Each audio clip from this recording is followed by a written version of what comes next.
Okay, so inner child clearing for today. The thing that has been going through my mind all day is one of the programs that many people feel from childhood is I'm not safe. Whether that be from a car accident they may have been in, or they got lost, or God forbid somebody, kidnapped them, or whatever the case may be. Little trauma, meaning it's a perception that you're not safe, or big trauma, you really weren't safe. So, what I want you to do is to, in your mind, sit with your inner child. So, I want you to literally pull up a chair, have a table in your mind, just like if you were to visualize the George Washington Bridge, or the Brooklyn Bridge, or the Golden Gate Bridge, or the Statue of Liberty in your mind. Okay, that's the way I want you to do this. That's the way I want you to play with me. So I want you to imagine in your mind a chair, two chairs, and a table. And at that table is seated your inner child. And then across, of course, is you. And so I want you to ask your inner child. You can pause this video and you can go into your mind and do this, or you can write it down as a journal entry.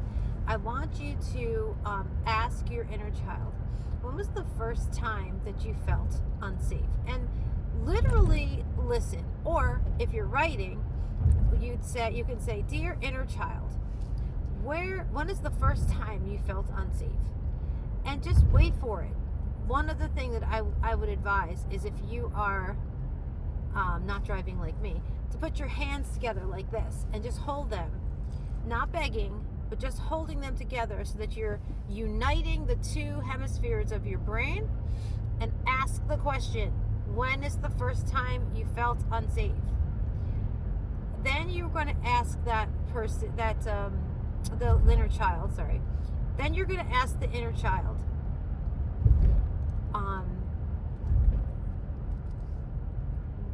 how did it make you feel? And write it down, or just listen, either way. What were you saying to yourself when it happened?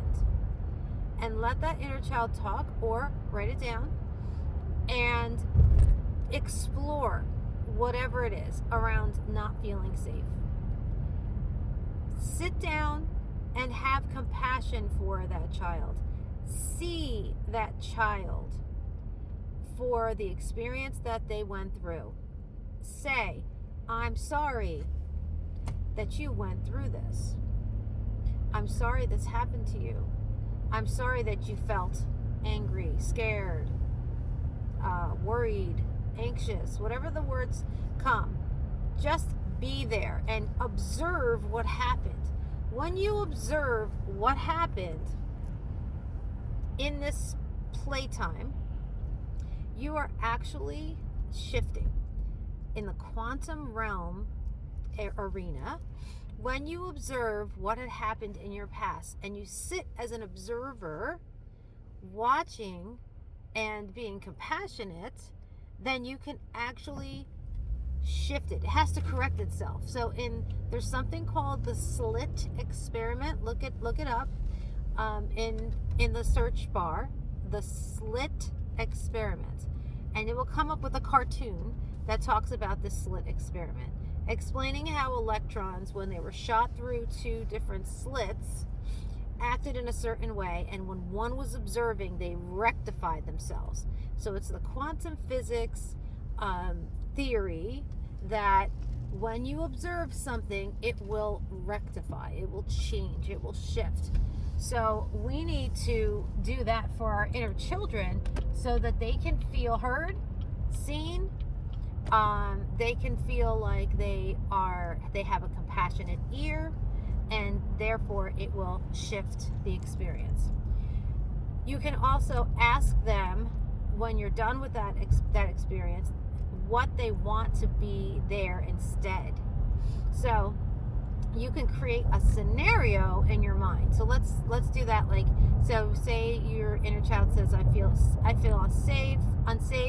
I couldn't find my mommy, and so I was lost. Nobody could find her. I thought she left me.